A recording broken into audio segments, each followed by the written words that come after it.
It started small at first, like most things do. A faint tapping at night, almost like someone knocking, but soft enough to be mistaken for a dream. It happened once, then twice, then more often. At first, I thought it was the house settling, an old building, creaking in the cold, right? But then I heard something else. Whispers. They came from the walls. It was subtle at first, just a murmur that faded when I listened too hard, like something just beyond earshot. But as the nights passed, it grew louder, clearer, like something was trying to speak to me. I tried to ignore it. I really did. But it was always there. And the whispering.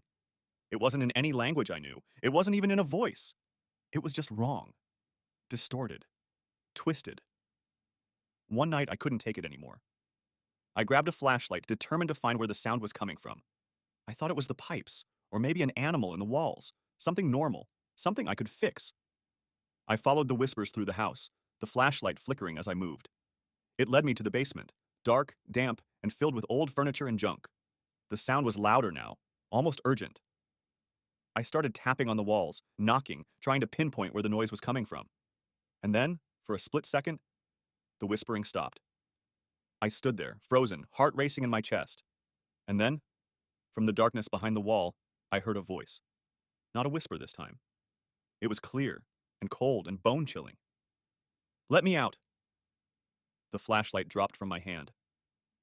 I don't know what I expected to find behind the wall, but it wasn't that. There, behind the plaster, in the hollow space between the studs, was a face. Pale, gaunt, eyes wide open, staring straight at me.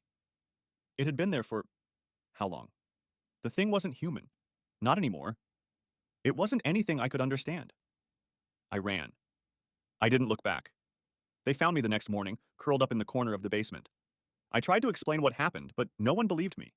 They said I was just scared, that the house had gotten to my head. But I know what I saw, what I heard. And now, every time I close my eyes, I can still hear the whispering.